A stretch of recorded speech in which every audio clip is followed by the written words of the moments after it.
जय भीम।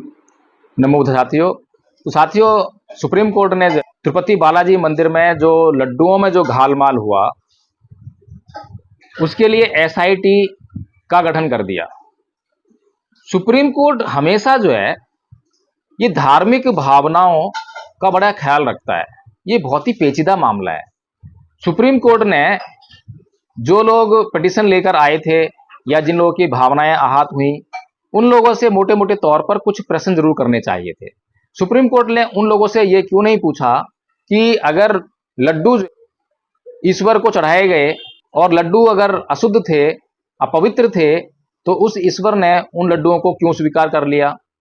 जो पुजारी आपको बताता है कि ईश्वर की क्या मर्जी है, ईश्वर की क्या मर्जी नहीं है, वो सारी बातें जानता है, तो उस पुजारी को यह क्यों नहीं पता चला ईश्वर को लड्डुओं का भोग लगाने से पहले कि वो लड्डू जो है अशुद्ध हैं, अपवित्र हैं।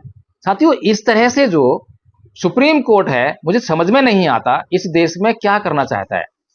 भारत का संविधान साइंटिफिक टेम्परामेंट की बात करता है।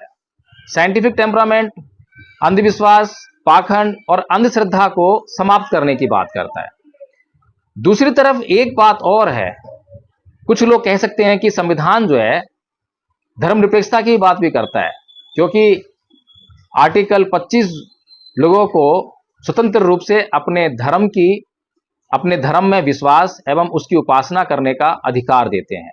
बात ठीक है, लेकिन क्या संविधान उनको विश्वास और उपासना के नाम पर अंधश्रद्धा, अंधविश्वास और पाखंड को अपनाने और फैलाने की इजाजत देता है? तो इसका जवाब है, जब संविधान में साइंटिफिक टेम्परामेंट की बिल्कुल स्पष्ट तौर पर बात कही गई है, तो इससे निश्चित है कि धर्म की आप उपासना कर सकते हैं, किसी भी धर्म में विश्वास कर सकते हैं, लेकिन धर्म के नाम पर अधर्म, धर्म के नाम पर अविश्वास, अंधविश्वास, अंधश्रद्धा और पाखंड को बिल्कुल भी स्वीकार नहीं किया जाएगा।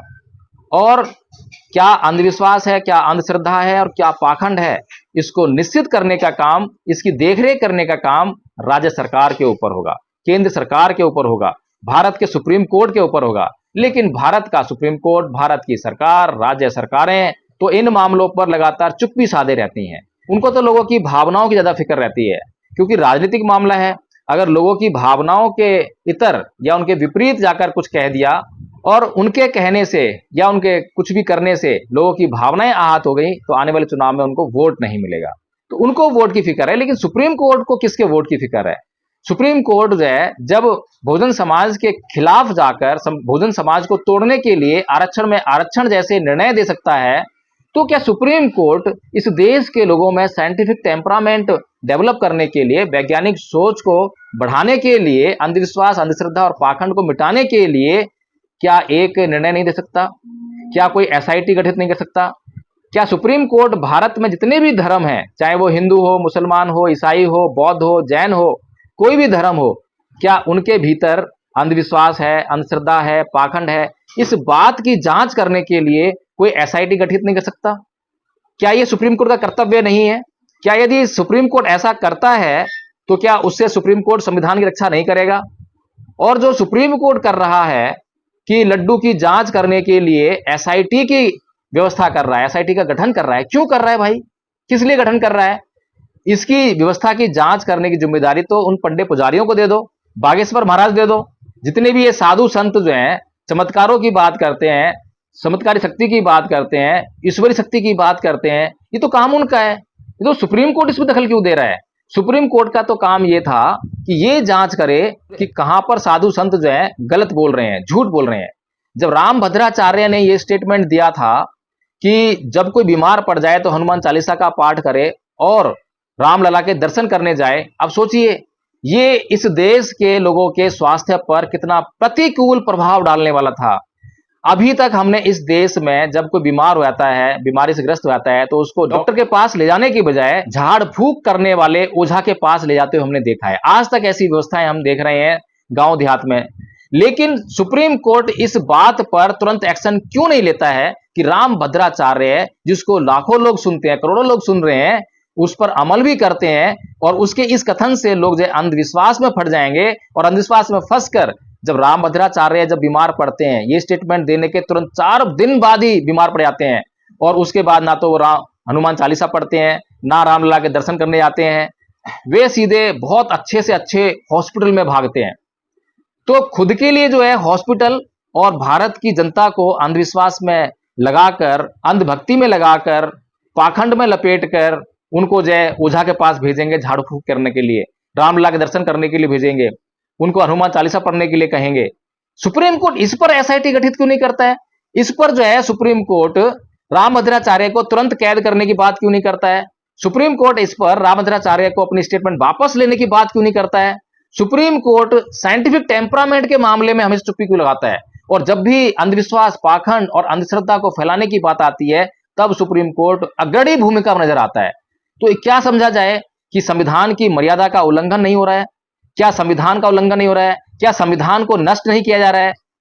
अगर संविधान की मर्यादा का उल्लंघन हो रहा है, संविधान को नष्ट किया जा रहा है, संविधान की बेइज्जती हो रही है, तो फिर बहुजन समाज कहां सोया हुआ है जो कहता है कि संविधान को बचाएंगे, संविधान को कोई हाथ लगा कर दिखाए? ये सब बातें क्या संविधान को हाथ लगाने वाली बात नहीं है? तो साथियों, आपको जागना होगा, समझना होगा, चेतना होगा। खाली हम लोग जो है भावनाओं से घिरकर जय जयकारे लगाने से हमारी समस्याएं हल नहीं होने वाली हैं। बाबा साहेब कितना कह कहकर थक गए कि नायक पूजा एक तानाशाह को जन्म देती है। आज आप जो है देख रहे हैं, आपके सामने है कि किस प्रकार आपने नायकों की पूजा करी और किस प्रकार से आप राजनीतिक तानाशाहों को आज झेल रहे हैं। बाबा साहेब ने कहा कि मेरी जय जयकार करने से अच्छा है मेरे बताए हुए मार्ग पर चलो, लेकिन आप अभी भी जो है जय जय जय जय जय भीम, क्रांतिकारी जय भीम ऐसे संबोधन करके अपने आप को संतुष्ट कर लेते हैं। और आरक्षण की बात आई, इसके डिसीजन की जब बात आई, तो जिन लोगों को नौकरी से कोई लेना देना नहीं है, जिन लोगों को भी आरक्षण मिलने वाला नहीं है, वे ही लोग भारत को बंद करने के लिए निकले।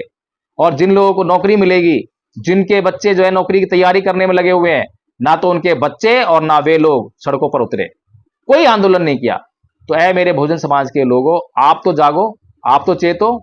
अगर आंदोलन करना है तो सही बातों के लिए आंदोलन करो, उचित बातों के लिए आंदोलन करो, और धम्मपद संघ को ज्वाइन करो। धम्मपद संघ आपका पूरा पूरा मार्गदर्शन करता है, सटीकता के मार्गदर्शन करता है, और आपके सामने एक स्पष्ट लक्ष्य को लेकर आया है, और उस लक्ष्य को प्राप्त करने के लिए स्पष्ट योजना भी बनाई है।